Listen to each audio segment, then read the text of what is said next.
Bless you.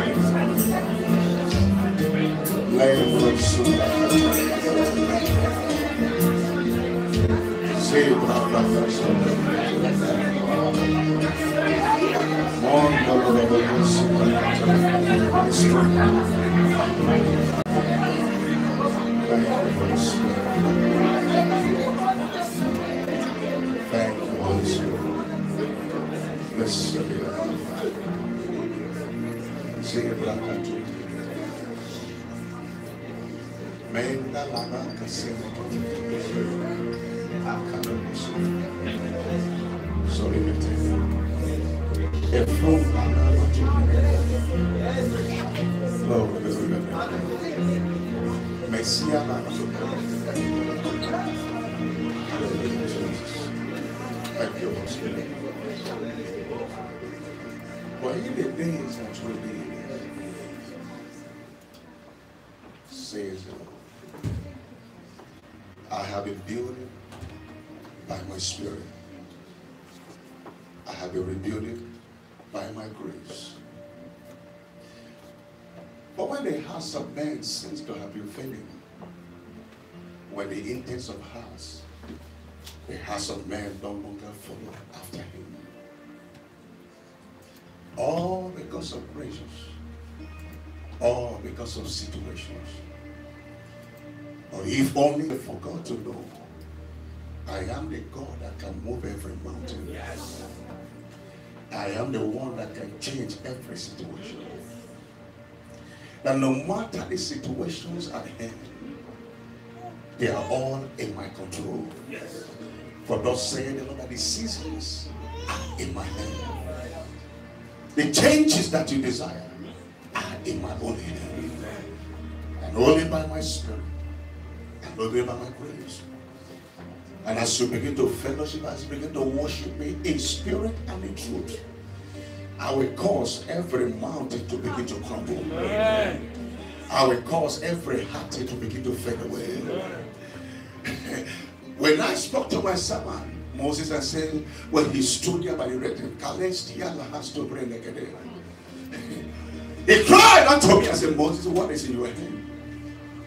Tell my people to move forward. The Bible said that when he struck the road, the Red Sea parted. Every Jonah is about to die. Every mountain is about to crumble. Amen. Why? Because he said, well, we live in the days of grace, in the days of my spirit, in the days of my power. Just yield yourself. Just uphold yourself by my spirit. Spend more time to pray. Lacoste, friend, and fellowship with my spirit. All that you desire, all that you need is in my spirit. And if I can cause you to come true to that spirit, I will move those mountains as if they never exist. I will remove every crumbling board as if they never exist. Amen. For thus saith the Lord, in the next 2 months of your time, that is called the mix of the year, I am bringing full restoration. Amen. I am bringing full restoration. Amen. By my spirit. I am bringing full restoration by my spirit. For thus saith the Lord of the Spirit, your health will be restored. Amen. Every lost property will be restored. Amen. Every stolen goods will be restored. Amen. Every finances will be restored. Amen. Why? Because I have begun it already. Restoration is on its way. Amen. So seek me like never before. Within the next 2 months of your life. That is called the mix of the year. Haven't you heard? In the midst of the year, saith the Lord, my power will be known. In the midst of the year, saith the Lord, I will revive and I will build again. Amen. I will revive and I will restore. Amen. Therefore, be expectant. Don't lose heart. Places, just like heaven, just like heaven on earth. Oh, heaven. heaven on earth.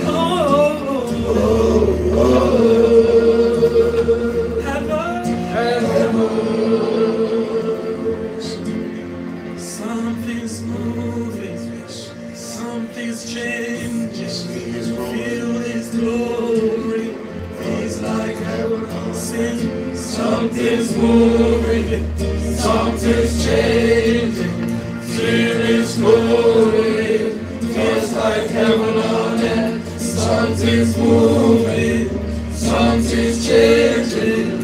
See His glory.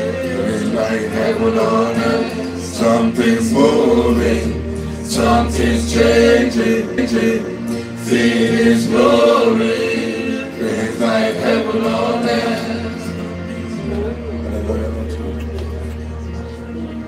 It says something moving, something changing. See His glory like heaven on earth. When you have that experience of heaven on earth by His glory, because that is the next move that you do. Heaven on earth makes all things possible. It makes situations as if they never exist. It makes circumstances as if they never exist. It removes bodies and you.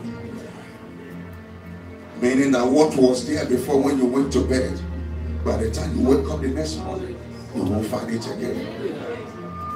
That no matter any doctor's report, no matter what any doctor may have said, that is the words of a man.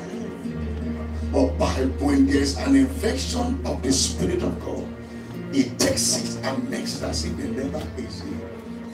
That is the touch of the Spirit. Glory be to Jesus. Come on, with your hands to Him and give Him praise. Bless His holy name. Thank you, Father. Bless you. We honor you. We give you glory. Thank you, Son of God. What a God I will serve. Blessed be your name. In the name of Jesus. We have given thanks. Come on, put your hand together for Jesus. Let me see.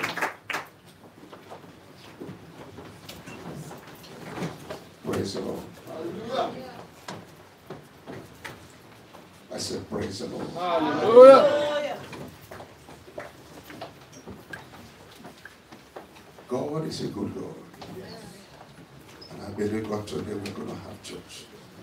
In the name of Jesus. Amen. Family matters and harmony in relationship. Part 4.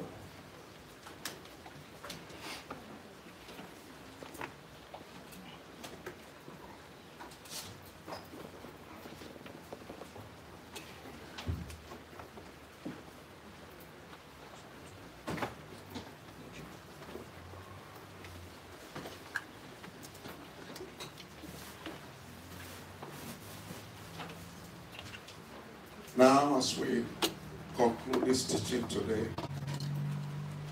for this month of marital matters on how to cultivate peace, harmony in our relationship, in our family, I strongly believe that God, we're going to have another encounter on this issue subject before the end of this year. On marriage and relationship seminar again. And today, I would like to briefly recap on what we have been sharing since this month began. As we conclude, we said from the onset of this teaching that our focus, our objective for this season is, number one, to find God's will in marriage. What is His will for marriage? Since God is the author, what is His plan? What is His will for any marital institute to last long? Because marriage is not just trial by error. It's not something that you go in and go on as if you are going to a supermarket and buying something and come out. Because where the will of God is known, It becomes something that will leave a lasting legacy. Something that will live to the third and to the fourth generation. Something that you are able to pass on to your children. A time comes, your children give birth, you are able to see to your grandchildren and pass it on to them. Glory be to Jesus. Somebody put a short clip on Facebook a few days ago. One of the home movie or something. The daughter came to her and said, "Mama, I'm not married again." And with her luggage, I said, "I'm coming." The mother looked and said, "You're not coming to this house." He said, "No, I saw a test. I've been following a woman." He said, "Is that the only reason why you are leaving the husband's house?" He said, "That is the only reason. I saw a test, so I'm not." He said, "But let me not tell you. Do you know the reason why I stayed in your father's house? You saw a test, and only that I saw your father on top of a woman. But I chose to stay and fight for my home. That there's an intruder that is coming to take my mother." I said, "No. Where were you when I was suffering with him? Now that he has become rich, where were you when we were cooking, managing? Now that he's now welding, we said, no. So, honey, go back to your husband's house and fight." Glory be to Jesus. So, until you will find the will of God. Secondly, we said our objective and focus is to follow God's will. Not just locating it, but to follow his will, his guidance, and his rules in marriage. Because there are rules, there are guidelines, there are objectives, there are guidelines for every marriage that we must follow. And thirdly, we say we must understand the methods of lasting peace, the methods of lasting harmony in any marriage. There are something that will last until Jesus comes. Because never forget, there is no marriage in heaven. Amen, somebody? Amen. It's only ends here on earth. Glory be to Jesus. So never forget again that we did say in this teaching that this is not for anyone to think or to suggest that, hey, we personally have a perfect marriage. No, there is no perfect marriage. But each one must work on their marriage. Amen, somebody? Amen. There is no perfect marriage. There are issues, there are situations, because you all came from different backgrounds. But everyone must, so it's not a teaching of a claim of perfection in any way. Neither is here a claim of Mr. Knowing right or Mrs. Knowing right. No. But there are issues that needs to be addressed for us to know how we can survive and still together. Amen, somebody? Dr. Masmoro of the Blessed Memory said, "I don't know why I hate you, but I still love you." You act some ways that will cause you. A man told me some message and said, "Well, one time my wife went out and feel like carrying her and throw her through the window." Or I do that way around. I said, "No, that will result to murder." Amen, somebody? I said, "Amen, somebody?" Why? We step on each other's toes. So it's not a teaching of we have known it all, or we have finished learning all that we need to learn about marriage. No. Why? I said something, as long as the journey of life is concerned. Write it down if you forgot. As long as the journey of life is concerned, learning is endless in the journey of life. Whether in a relationship, in marriage, on your education, on your on training your children, which you're going to deal with next week Sunday, on every aspect, on any aspect subject, learning is endless. We still continue to learn until Jesus comes. Also, we see that marriage also is simply two imperfect people coming together to a perfect institute. What is marriage? Two imperfect people coming together to a perfect institute that God put together. You have your flaws, I have my flaws. We're imperfect. But we're coming together because God said, "I am going to make them one." Shall I tell you somebody? Amen. By perfecting our vows in an imperfect list before God. Making a commitment before God. Hey, this is I will do this, I will do this. Even though we're imperfect, even though we have our differences. So even though we have made, we've been married now by God's will for 21 years, but yet we are still by the help of God trying to help of God to understand each other. Glory be to Jesus. Every day. But simply to share out of the little thing over the past 21 years has helped one to know that the will of God in marriage can last for a long time. That despite the situation, despite the high water, the low water, despite the pain, that the challenge that has confronted us this past 21 years, like I said, there has never, whenever you make God, you ask him, never one day, thinking or talking, so any suggestion of separation or divorce, never one time. That irrespective, no matter how my adrenaline is running hard, no matter my introverted nature is running hard, no matter what, we are here to stay for life. We are here to stay to set a new legacy. Shout to me, somebody. So there is no family that does not have an issue. But each family, each couple must learn to work, to manage their emotion, both as a man, as a woman. Each one must learn and continue to manage the emotion. No matter how you are pressed, boy, take your shirt and take a fresh break outside. No matter how that woman push you, before you raise your hand, take a walk outside. Breathe in and breathe out first. Meaning, no matter the crisis, no situation we encounter, no matter the crisis, there is no situation we encounter that will cause for separation and divorce. It's only an option. You choose to separate, you choose to divorce, it's an option. Finally, we say, it's a record that we are here also to say what this book says about marriage. What is the manual? What course was said concerning marriage? What are the duties? What are the responsibilities of a man and a woman? That if I'm able to play my part as a man, as the head of the home, according to Ephesians chapter 5, from verse 21 to 32. And the woman also able to play her own role. I play my part by loving, by being affectionate. And she plays her own role. We go for this every a whole lot of things which we're not going to go into. Because marriage, God is one that instituted marriage in the first place. Genesis chapter 2, verse 18 to verse 25. And Jesus also confirmed that institute in Matthew chapter 19, verse 4 to verse 6. Here it is. God, the original plan of God is for family, not church. The original plan of God is for the family. The church came in the wilderness, but the original began with the family. Without the family, there cannot be any church.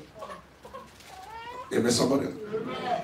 A wise man once said, he said, there is no way to keep a long-lasting and standing marriage in life without crucifixion.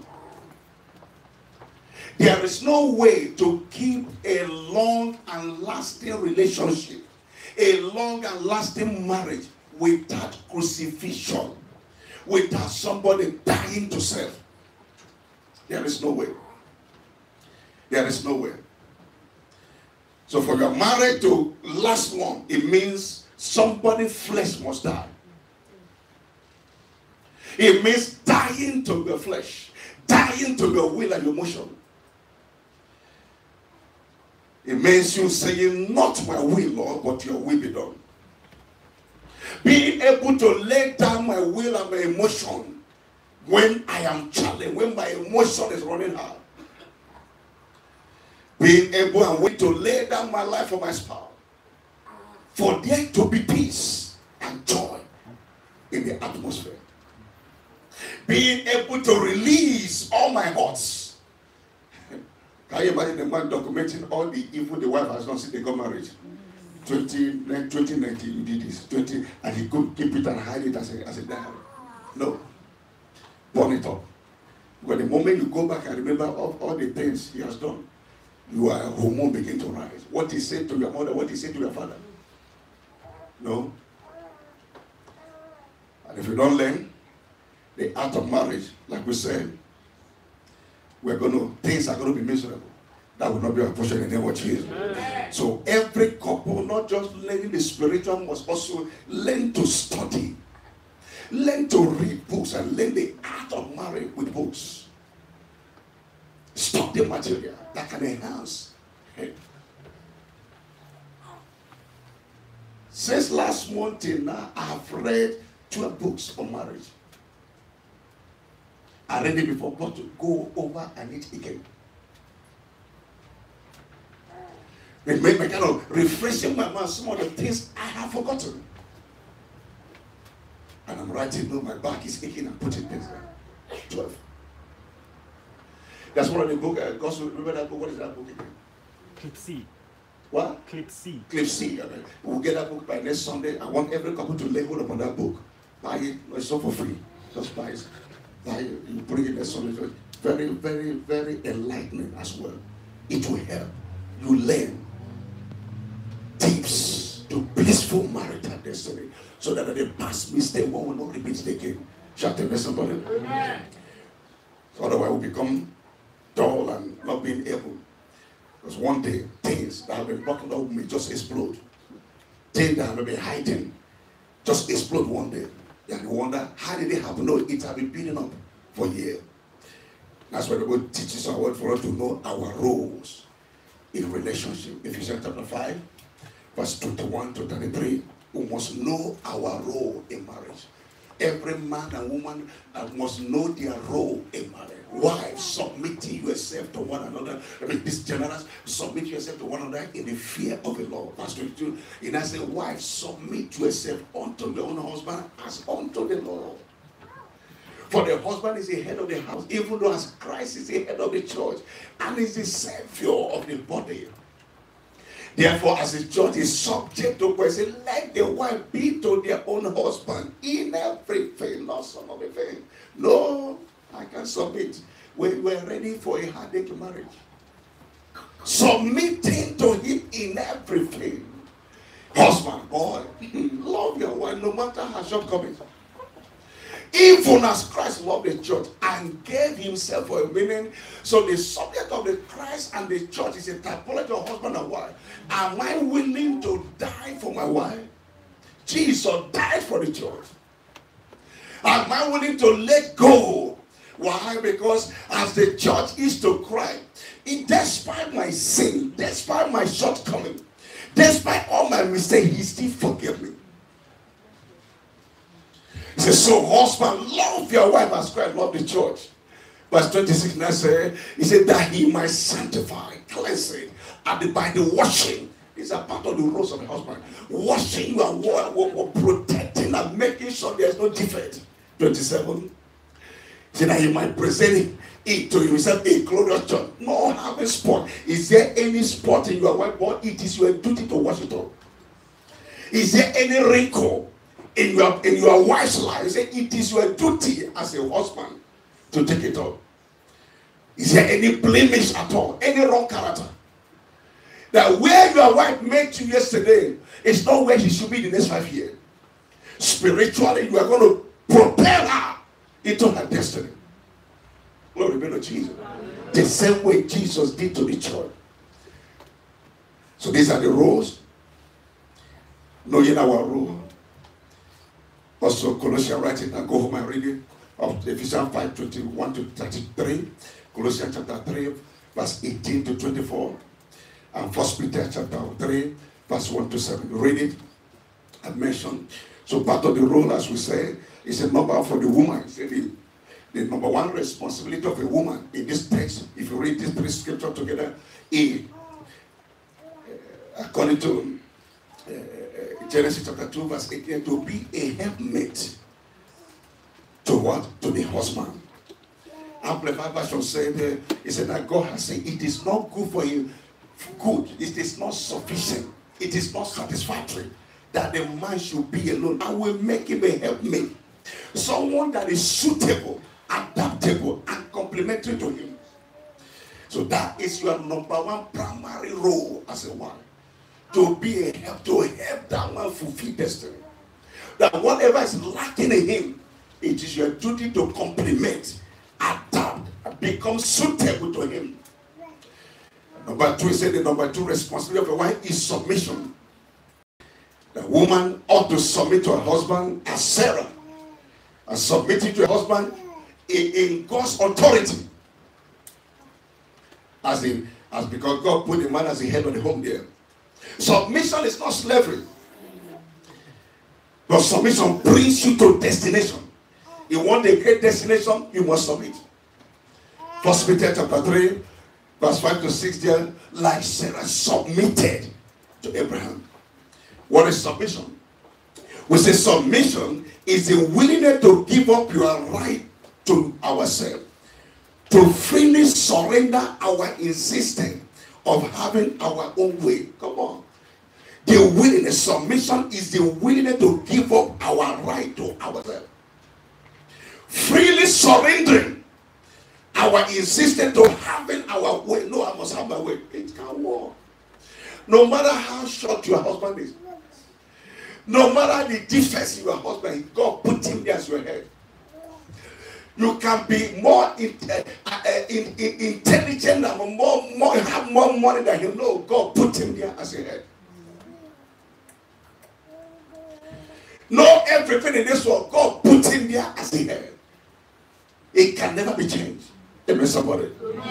So submission means that the wife acknowledging the husband's headship as a spiritual leader.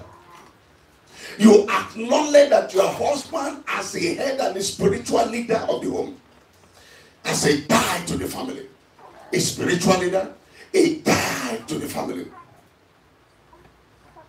It has nothing to do with him suppressing you, know. No, I recognize your authority as my head. And I say, Yoruba, one of our pastor, my wife's pastor, come and say, hey, what's he say, Yoruba? Olorimi. Your husband is your Olorimi. The one who owns your head. He's one. Amen, somebody. He's your head, though. He's your head. He's one. Amen, somebody. It's not only suppressing, but you're weak, you are intelligent, you are gifts and your personality. To submit means to recognize. To submit means to affirm, to support your husband. God give you responsibility. As your overall family head. You are not the overall family for a woman. No. Like I said in the first teaching, even if we know more scripture than him, push him. Stir him up to take his place. No, he doesn't want to. Oh yeah, because the time comes in and the spirit of Eve can set in, begin to dominate. So every woman must be a producer, an admirer of the husband. And Paul said for the men that we ought to love our wives as Christ loved the church. Ought to love and cherish our wife. You want an attractive wife? It costs money.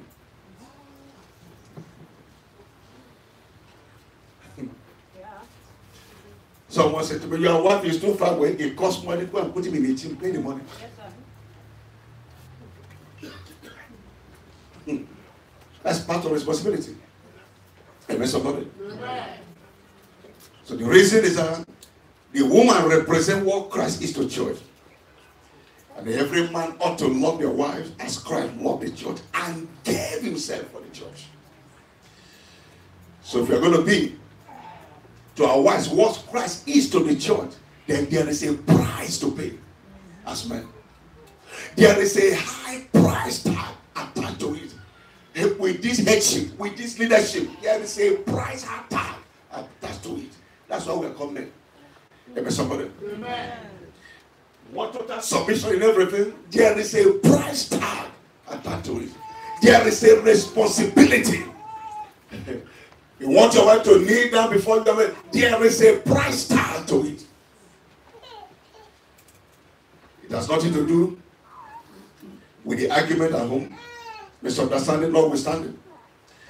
It's our wife, it's our duty. And that's why we have to do everything possible, like we said last Sunday, to be able to provide both economic support, social support, and what spiritual support for the family.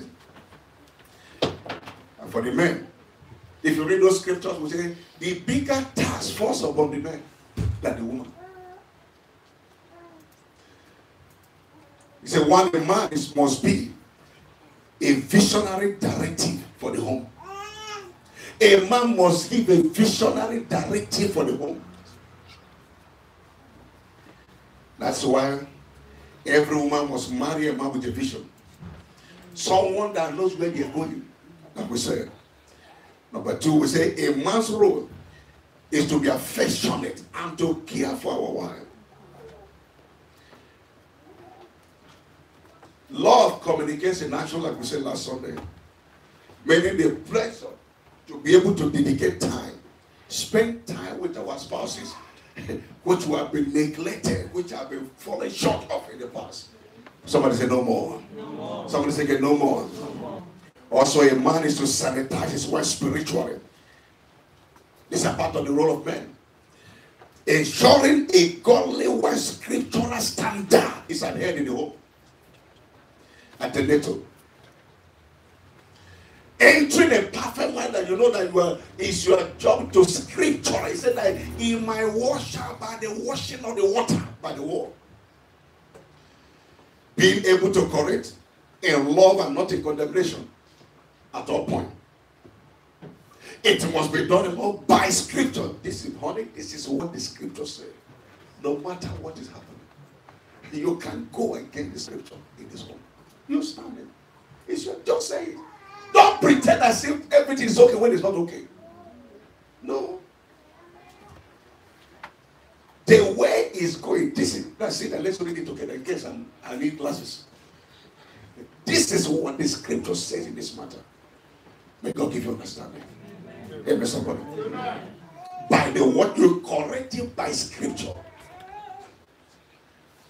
The way you are yelling above my voice is unscriptural.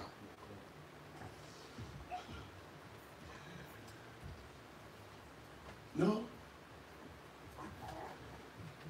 Also, a man's job is to dignify and elevate his wife, enhancing the value of your wife. Amen, somebody. Bringing the best out of your wife, not the ugly, not just condemning all the bad things she has been doing. See the good in her as well. These few days, my wife was away. My eyes saw better. I was sharing one of my dog food, and I said, and I know these are all you want is you just will take things for granted until when they begin to eat. Amen, somebody. Stood there in the wardrobe looking for a cloth for my daughter. I was searching for hours. Which one was you wear? Which one? Because that is not our job. What do we say?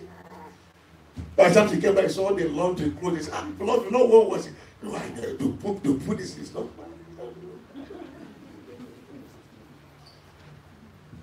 Glory be to Jesus.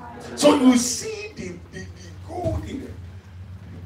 Can you say how they refresh for the past few days? Amen, somebody.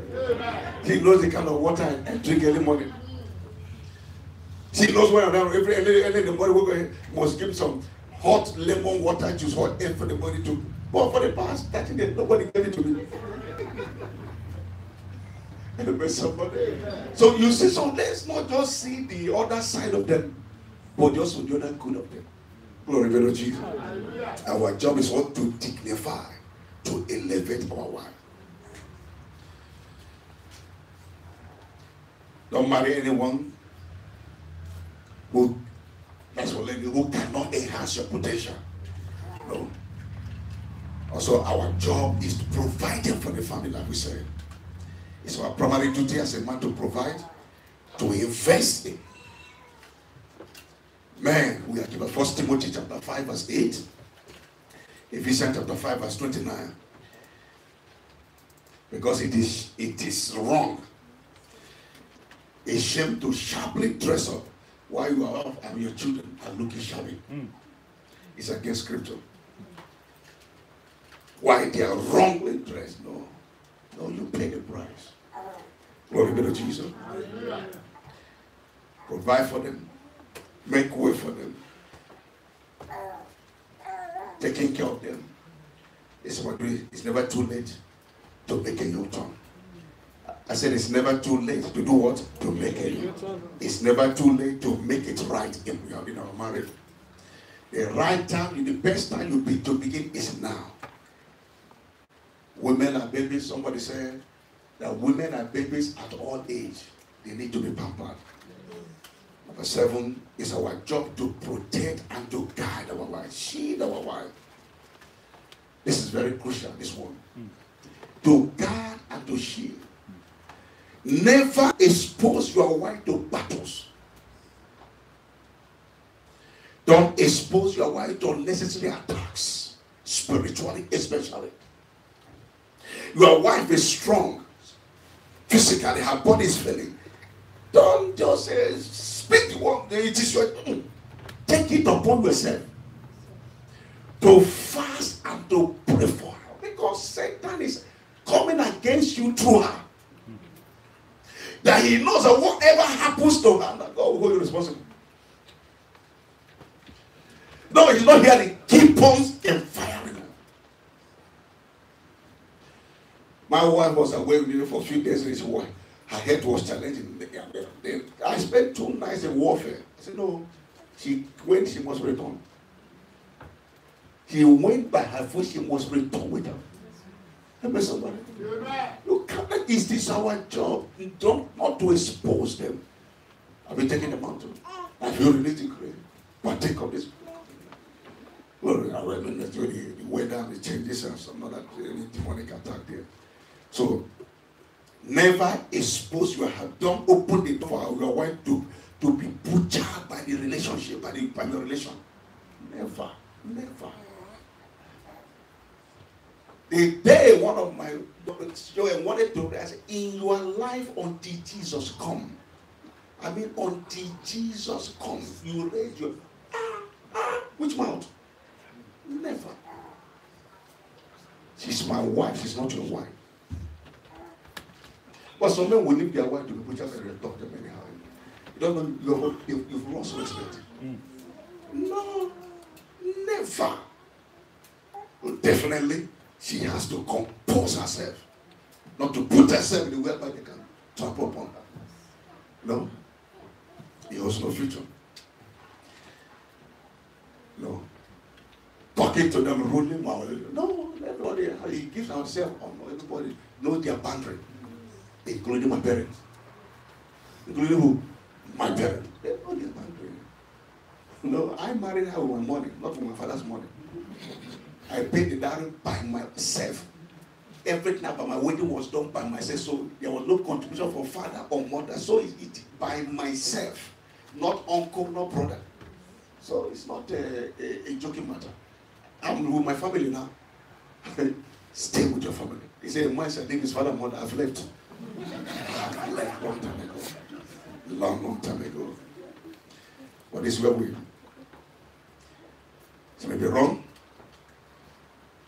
And then she must have said something ruling in their presence. Don't correct her in their presence. It's when you get home. Like Prophet John, you close the door. Wife, sit down. What you said in my day, never. Just you and him. So don't put yourself where they will trample upon you. But not in their presence. Because they will hold it for life. It's not how my brother said it. God, yeah. Relations, they are manipulative. You have come to eat our brother's money. Eat money. I drew the line many years ago. When I have been so foolish. But I drew the line many years ago. You come to eat up with your brother money. With your brother. I said, I left my father's house at the age of 18. Everybody, go and care for yourself. If I have, I help you. My scriptural responsibility is to my parents and to my brother, but primarily is to your wife and your children. Praise the Lord, somebody. Hallelujah. Something is changing your relationship. Amen. I said something is changing your relationship. Amen. Bishop T.D. made something statement many years ago. The aeroplane he was flying, all of a sudden was heading down northward. He went for a meeting and was coming by. The plane was heading northward. And everybody was fidgeting. Death, nothing else. Death was about to lead them. He said, as I sat there in that plane, now his voice began to known all over America as the black Billy Graham of America. And all of a sudden, death was coming. He said, I thought, Lord, if I die today, because there was no health insurance, life insurance, who will take care of me? I said, the first thought was no mother. Who will take care of my wife and my 4 children? Not the church folk. Because when things happen when there's church for their funny, they will disappear. Everybody will go to their own territory. Pastor, it's fake. The day they leave, they won't even tell you. That's why I don't depend my life on church. Trust the way you can pray, but general don't put your trust in God. Not to any church, they can pastor, they change. They've come before you know. Somebody will come in and say, by the time the particular church, something is up, they coming about the beauties of the I will take on the whole altar. The day he left the church, we don't even know when he left. So if depending upon him that we will take on the altar, you will miss heaven. You want to hear the truth? You are that and your friend can never be in any church. Well, I will never be able to be in any church. Never. So teenagers say he was hating that. Said, my wife, he said, Lord, show mercy. I don't want my wife and my children to suffer. And all of a sudden, the power was able to maneuver the plane again. And they were saved. So the ultimate responsibility for us as men is for our family. Ultimate. Go all the way. Something great news will happen. Praise the Lord, somebody. Very briefly, some wisdom for marital bliss. Don't put it here. Some wisdom for marital bliss. We're just going to run through them before we go into go into the question and answer the few ones we have for today. Some wisdom for marital bliss. Wisdom is a correct application of God's word to any given situation. Knowledge gives you information. Knowledge gives you information. But wisdom is a correct how to apply the knowledge that you have received. All the knowledge, all the teachings, all everything that we've been sharing since this moment again is information is coming, new truth is coming. But the wisdom is the application, how to now put it to work. It's called wisdom. So knowing what to do is different. But applying what you have heard, not to apply wrongly, so you can make great your relationship. Proverbs chapter 24, verse 3 to 5. We hear what the Bible says. It says, true wisdom is a house built. Through what? Wisdom. And by understanding it is established. And by knowledge shall the chamber be filled with all precious and pleasant things. A wise mind is strong. Yea, a man of knowledge increases strength. Proverbs 24 again, verse 3 to 6. It's a true skillful amplified version. It's an amplified version. Listen, hear what it said. It's an amplified version. It's a true skillful and godly wisdom is a house, a life, and a home and a family built. You will just make it through a house, which is a home, a family built. By understanding, it is established with sound good foundation. By knowledge, the chambers are filled. A wise man is strong. Yea, is strong and is better than a strong man. A man of knowledge increases strength, power. Shout to me, somebody. Proverbs chapter 14, verse 1. 14, verse 1. Every wise woman buildeth her house, but the foolish one pluck it down with her hands. That will not be your portion. Amen. A wise woman, 2 Samuel chapter 20. The woman who mentioned in 2 Samuel chapter 20, verse 16 to 22. That or else David would have slaughtered the entire family, but he took wisdom. So wisdom is knowing what to do in life situation and doing it. Knowing what to do in life situation and doing it. It's a bachelor. Wisdom is not from heaven. It's for us to be used here on the earth. So marriage, like we said, is living and continue to cleave.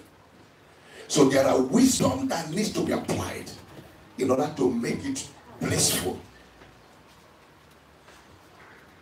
Someone said that he has found out that most of the crisis in home, including my own, is due due to lack of simple wisdom.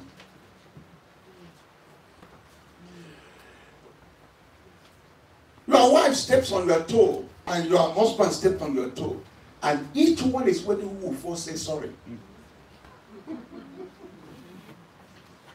Each one is waiting. I won't say it, but she says sorry. And that is where wisdom that comes in. Who is willing to let go for there to be peace and joy? Until she apologizes. Never. Who is holding hold? And that is where we lack wisdom. Like I said, equally in my home. Who is willing to say, sorry, honey, I didn't mean that. That can pacify the anger and chase every devil out of the home.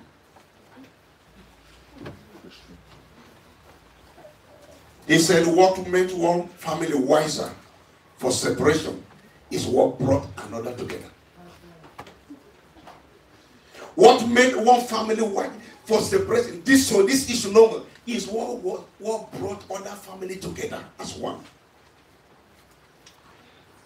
Jesus said in Matthew chapter 7, verse 24 to 26, whosoever heareth these sayings of mine and doeth them, that no matter the water, the rain that descend, it will not fall because it was planted on a good ground. But the foolish one, they don't do the work that he said. So progress in marriage, the family begins with desire. Pray for wisdom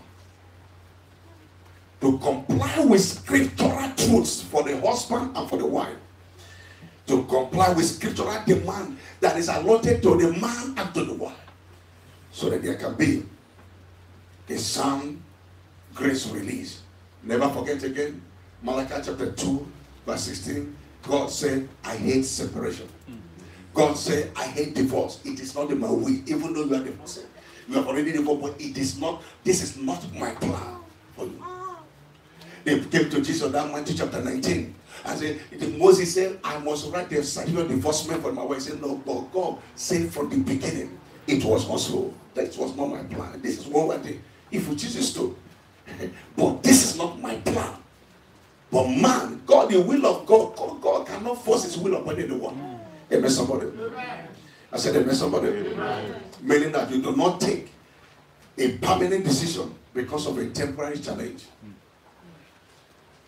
I told you last Sunday, the greatest decision you can make on earth is your decision to follow Jesus as your Lord and your personal Savior. The next greatest decision is who to marry. So, and it's a permanent one, not a temporary issue. So don't enter into marriage with a alternative man. If I try it doesn't work, I'll go for another man. No. I'll go for another woman. No. That is yo-yo. No. Build a capacity to stay truth and to remain. What are the other wisdom? Truthfulness. Number one. Wisdom, please. Number one is truthfulness between husband and wife is an indispensable part for a successful marriage. Be open and truthful to your spouse. Build trust with your spouse. Proverbs 12 verse 19 to 22. Stop lying to your spouse in quote as a joke. It will affect the foundation of the trust in the family. Number two, avoid fake lifestyle at all costs. Don't talk of what you cannot do in a marriage.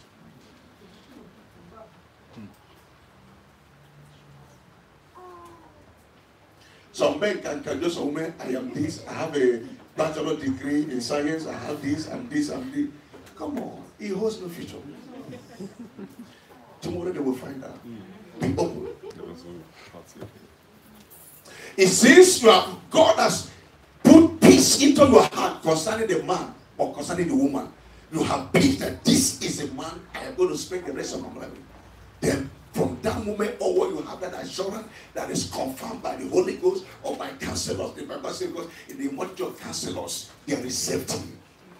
Because where the counselor comes in, that whether you're a spiritual father or whatever, things you cannot see, they may help you to see.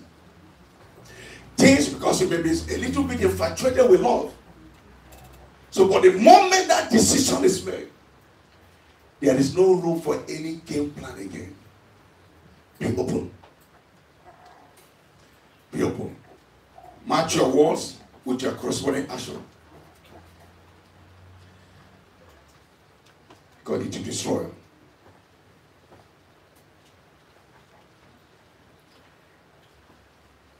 Also very essential. Support. If you are the lady, your husband's vision and assist him to become all that God wants him to become. Encourage him to be the best heaven has ordained for him.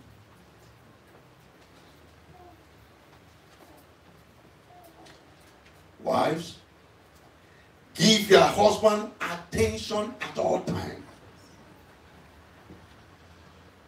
Because there are times when the man comes back from work and something is on his mind.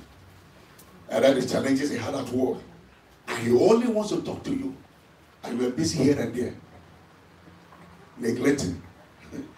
Something is pulling back without knowing. Why? Woman talk, man keeps it inside. Somebody said, when you check it statistically, have you heard women live longer than men? What is it?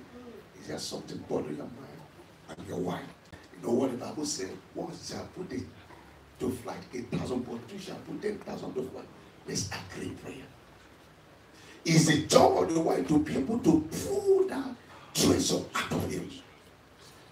He might be protecting you from it. It's not something negative or something, might be protecting you. Why? Because sometimes there are some things you share with some women, they also go off. Amen, somebody. I told you the past 2 years, all the attack, I was in court 12 times, only 3 that my wife knows about. But if I find out it's wrong. Because if anything negative, not by God's way, God was able to deliver. Amen, somebody. It's your wife. So, but it is your job to pull it out. But by the time you are one woman is dealing with the children now, children is not their husband. But there's a woman, children have become their husband. They tend to their husband more than they tend to their wife. Husband come back, no food, no. Come on. Let's not become Europeanized. Go to the kitchen. Your husband.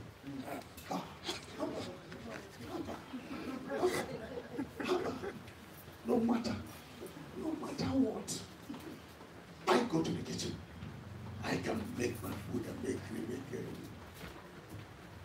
When you sense your wife is tired or she's stressed up with it. But no man. But hey, honey, no. But go to the kitchen. Put him out. There's no affection, no play. Glory be to Jesus. So for the men to live longer, help your husband to live longer. Help to pull down, help him to offload some of the things. Amen, somebody? I said help him to what? Offload some of the stress. But in men doing as you are giving for and you are touching his body to offload some of the, therefore they leads you to another holy of holies.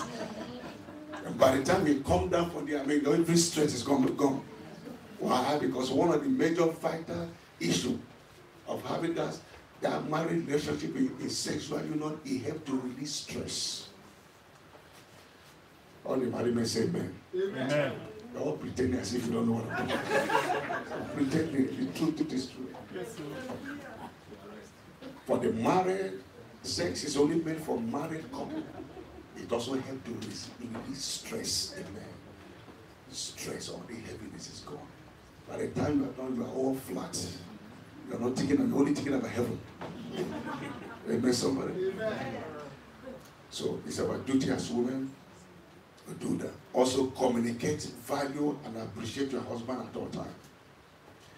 Don't compare your husband, despise him. Thank him for how far he has helped the family. Words of appreciation. Thank Him for the honey. I thank you, man, for taking care of the family, providing for the family, for the dedication. You are hard work to make sure the house rent is paid. Things are done. So the children are happy. Just words of encouragement. Amen, somebody. Amen. So last week we began a discussion about communication as well. We'll talk about communication, sex, and money. And we found out last week that communication is what the food love. Communication is the food of love. Write it down. We didn't say last Sunday. Communication is the food of love in marriage. Communication is the food of love in marriage. And people communicate in different ways. We say communication is the art of carrying on a meaningful conversation. Meaningful conversation. Communication also is a marriage. Communication in marriage is the avenue of sharing feelings, resolving differences and matter. Communication, again, is the art of carrying on a meaningful conversation. Meaningful conversation. And also communication is a marriage is an avenue of sharing feelings, resolving differences and matters. Colossians chapter 4 verse 6 is a lecture of speech. Be always with grace, seasoned with salt, that you may be able to know how to answer everyone. The late Dr. Masmoro said, very powerful, right? They say communication is the ability to ensure that people understand not only what you say, but what you mean. The ability, communication is the ability to ensure that people, your spouse, understand not only what you say, but also what you mean. He said it is the ability to listen and understand each other. With time, patience, and hard work. I would say last week that effective communication is one of the demands for building a successful marriage. Ability to know that people understand what you're saying. So not what you say, but what you also mean. And allow people to listen and to understand you as well.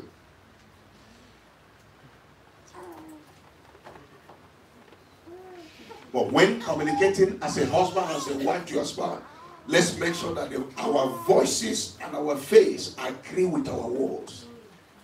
Which talks about actions. Meaning, weigh your words before you throw the bomb. Weigh your word before you speak the word to your spouse. I said last Sunday because words spoken are fragile like raw egg. Boom. Speak to the ground, you can never reback it again. They cannot be gathered again. Weigh your word. Look at Ephesians chapter 4. Ephesians chapter 4 is very vital. Because one of the dangers that kill marriages today is negative word being spoken, both from the husband or by the spouse. Words, people don't weigh their word before they throw them. Ephesians chapter 4, 26, 27, and 29. It said, be ye angry and sin not. Let not the sun go down upon your wrath. He said, neither give place to the devil. Let no corrupt communication proceed out of your mouth. Let me read it for the Amplified Version. Hear what it said. While I read, writing that Ephesians chapter 4, verse 26 to 32. He said, when angry, do not sin. Do not envy. Do not ever let your wrath, your exasperation, your fury, your indignation last until the sun goes down. Leave no such room or foothold for the devil, to give no opportunity to him.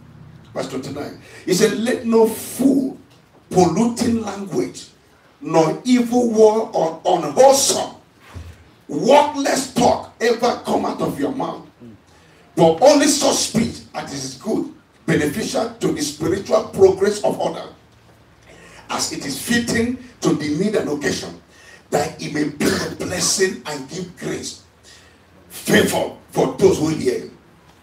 That he said, and do not grieve the Holy Ghost. You see where the Holy Ghost is? Do not offend him, do not vex him, do not sadden him, when you were sealed and marked and branded by God's own secure for the day of redemption and final deliverance through Christ from evil and the cause of sin. He said, brethren, let all bitterness, indignation, or wrath, passion, rage, temper, resentment, anger, animosity, quarreling, brawling, clamor, contentious, slander, evil speaking, abusive, blasphemous language, my God, abusive. You know, when you open your mouth and you abuse your wife, abuse your husband, you have no good head, you coconut tree, I mean, these are abusive, blasphemous words at one another. It was no future.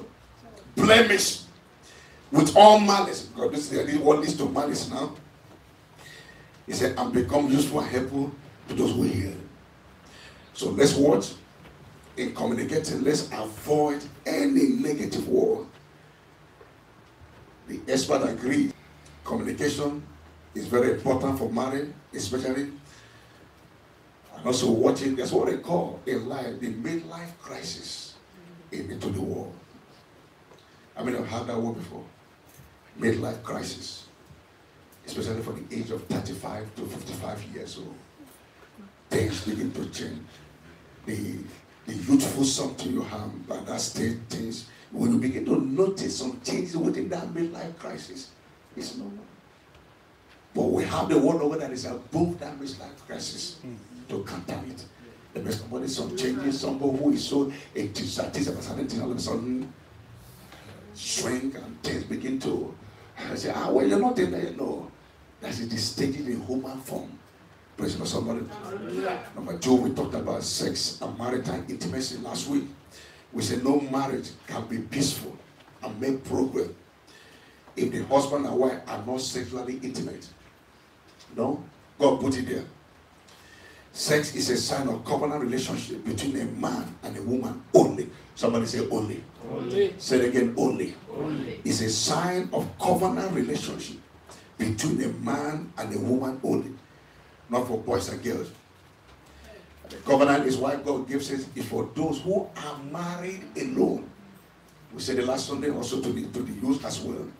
Hebrews chapter 13 verse 4. He said, let the bed not be undefiled. 1 Corinthians chapter 7 verse 1 to 15.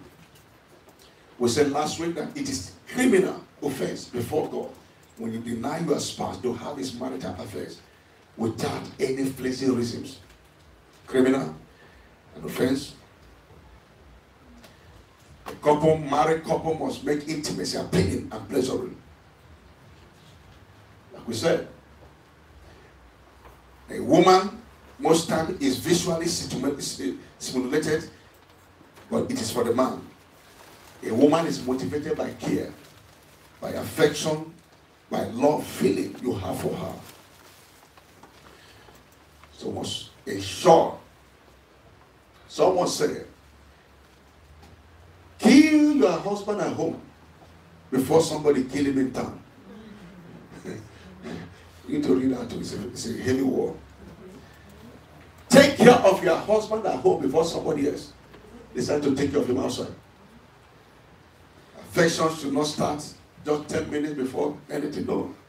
A wise man once say it begins in the kitchen. How you help your wife in the kitchen. That would translate from the kitchen to the inner chamber. Somebody say amen. Amen. Somebody say amen. Amen. Even the woman cook, but it begins by you helping your wife as well. Then from there, Jesus is Lord. So marital fruitfulness involves more than just sexual fidelity. It's beyond more than just somebody committed fornication, adultery, whatever. Being faithful to your wife so depend on you. Affirming your wife beauty all the time. Affirming your wife integrity at all the time. Sticking to one another to build a lasting, not a tearing relationship. Marital fidelity also means that your spouse health, happiness, security is of your utmost concern.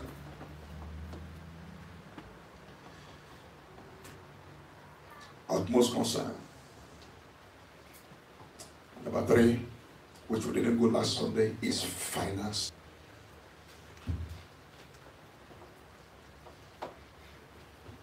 Finances in the family. You see, these are the 3 major areas that bring major challenges in marriage. Communication, sex, and money. People argue a lot about money at home. Please understand that financial issues, by statistics, in a well-marital situations, are more severe than sexual or communication matters. Finance. That is where the falcon cannot hold. People can put off outside sex, but when it comes to money, that's when you know the rubber cannot hold. Money and lack of money, bills to be paid are major concerns in the body. I no wonder someone said, major proverb given by Jesus in the New Testament has to do with management of family and finances, stewardship in the kingdom. So no matter what you do, inevitably, you do not, somebody say, you do not marry each other family. No. Because if you love your wife, one great man of God say, I mean your wife. When your wife comes back home crying about the family, you will go all out to do something. If you love your husband, and your husband is bothered about some impressment, you will go all out to help your husband. Wisdom, and this is where most of us men, including me, have blown it all in family finances. The Bible says wisdom gives long life. How many agree?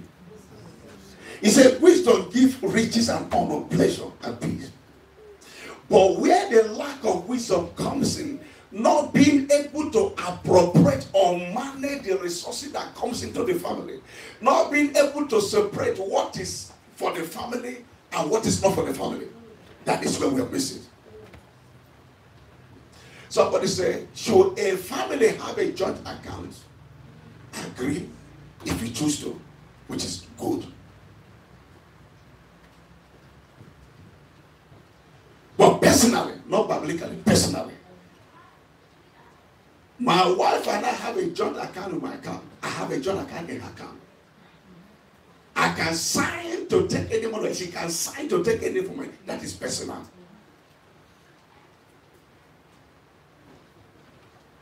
I remember from years ago, I was in Nigeria. She couldn't take it on their mobile. I would have to change it. Yeah. It's agreement. Others can have a whole joint account so we know what goes in, especially when one is the one making higher. So the other one will not be going and blowing things off. Amen, somebody. Amen.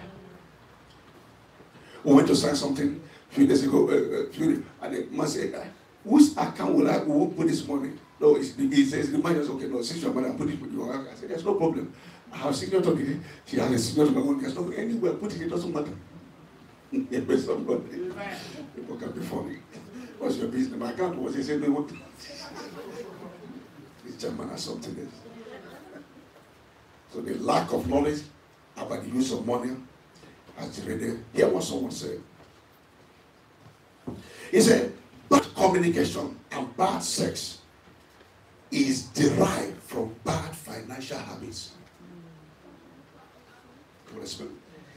Bad communication and bad sexual is derived from bad, because a lot of things will go wrong He said it makes a bad marriage. What are the things for us to observe in finances in our home? Write this down. Periodically, we'll be checking it. Number one, what have we done with the resources God has given to us as a family?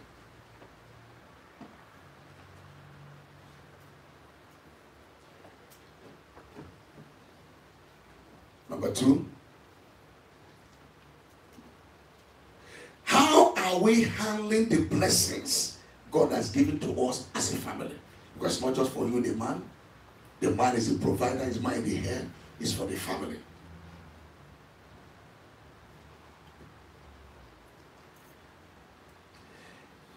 Third question, are we spending our money wisely as a family in this union?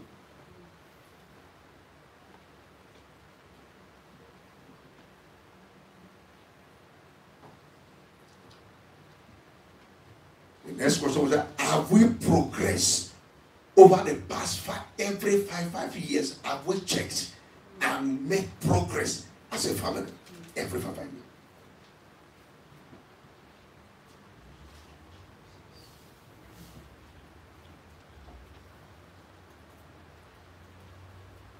Next question was asked ourselves, is God pleased with the way we manage our personal finances?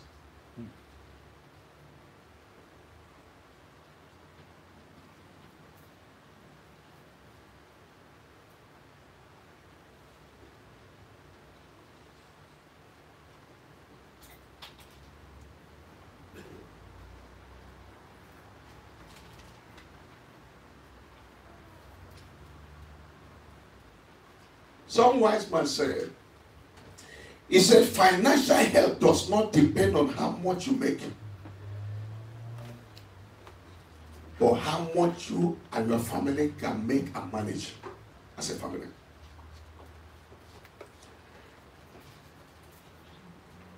How much you can save is also dependent on how much you can spend.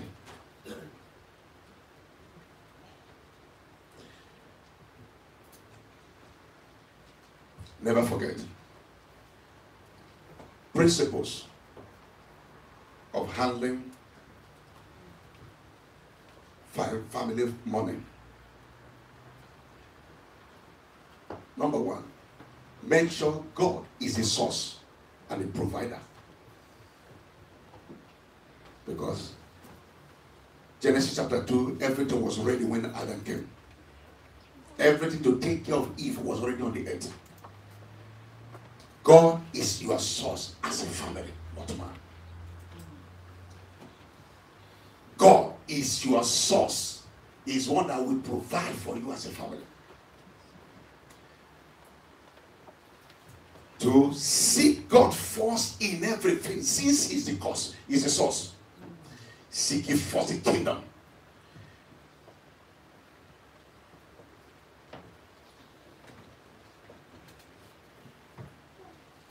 One of the things which I've been learning the past 8 months is, number 3, decision on family matter requires responsibility, which means decision is all unilateral.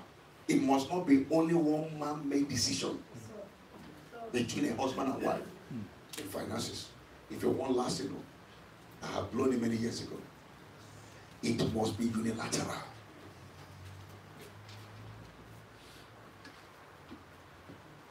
God holds family accountable.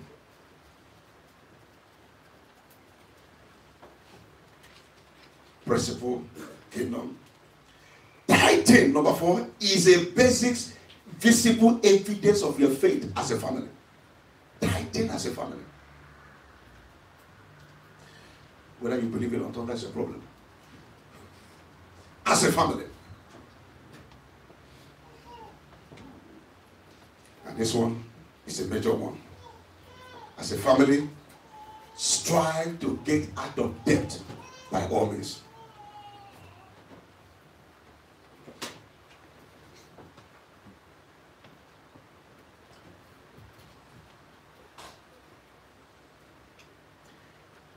Number 6, learn to live within your means as a family, not above your means.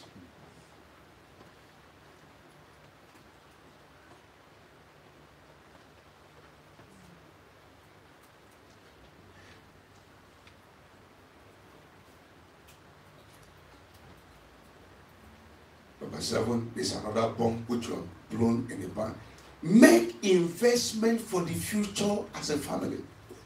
Because you find out that none is thinking about when I will be 75, 80, I will not have the strength again to walk the way I'm walking. We have a neighbor, he said, Pastor, next week, VEC, Italian. Every 3 months, you have VEC to either one island in Holland, or one this one in Holland, or one in, 70 cents a week. What is it? Victor, I have worked all my life. Now I'm enjoying all the things I've worked before. The renter, all the things. So I'm just enjoying myself now. Work. Tell me somebody. Amen. You have to recognize their work. And then they walk. This is not a Christian that at this age he has retired. And they say, don't you know that God has another plan at your age? Oh, you don't understand. That in this kingdom, even if it's 90, until you take your last breath, that is, you won't preach again. Moses was 120. That was he talking. That's the difference in the kingdom of God. Amen, somebody? Amen. That when you are done with the circular, God will now, okay, now come and work for me. He cannot take it to another level. But before they say, make investments for the future.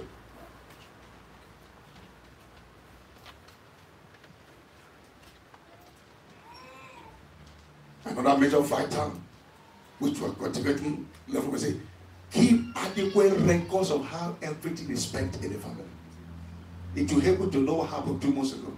Adequate record of what transpired. And finally, be generous to God and to others around. Be generous to God and for others around.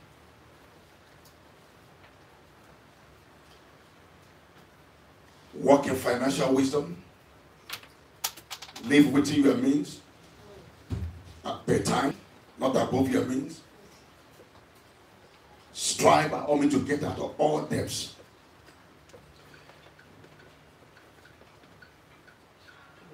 As we conclude, the reason for guidelines and rules for successful marriage is that guidelines and rules.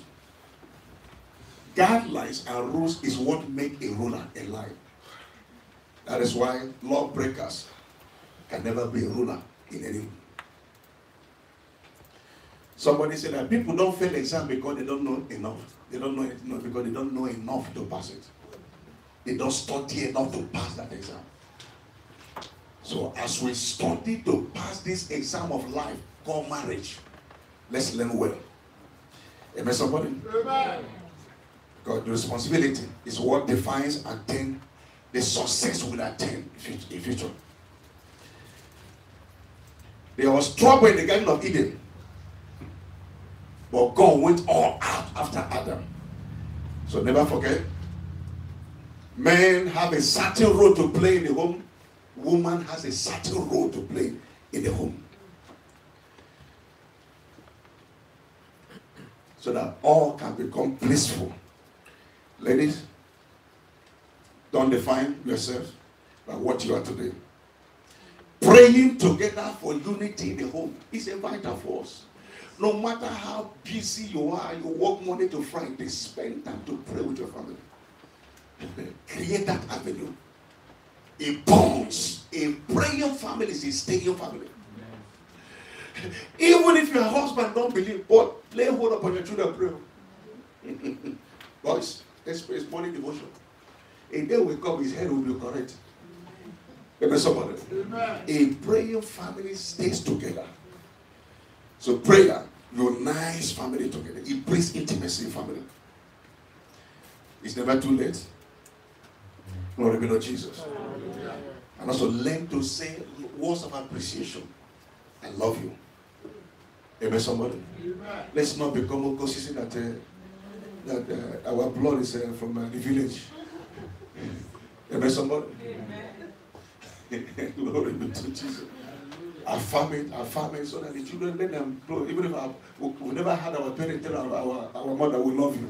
Let's cultivate it. All the men say amen. All the women say I know.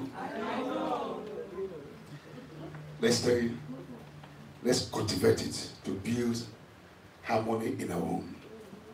Amen, somebody? Amen. Let's not wait too long for it to be changed. Some changes can begin today. Amen? Amen. They can save our money for peace and tranquility. Back to the original scripture we come here. He said, the forces of the air, they have home. The birds of the nest, they have nest. He said, but the Son of Man, I have nowhere to lay down his head. May your home become the next nest. Amen. I said, may your home become the next nest. Amen. A home of tranquility, a home of peace and joy.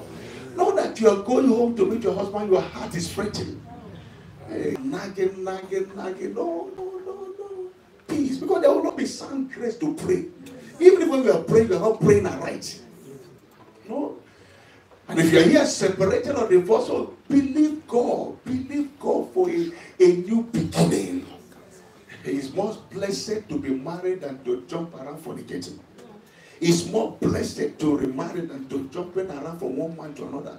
He holds no color, he holds no dignity, he holds no value. Your value is already murdered. It's more blessed to remarry and stay and be happy. Even if you live with an abusive husband that maltreated you and you pull out or you were chased out, you're going to go into some questions later on. Some people ask those questions. What are the next steps? So that there is dignity in you being married. Praise the Lord, somebody. It's not by force that everybody must marry. But the Bible says that those to whom it is appointed to. If you know it's not appointed, anytime you're with a man, your body is clenching. I must get my then don't deny that drive. Settle.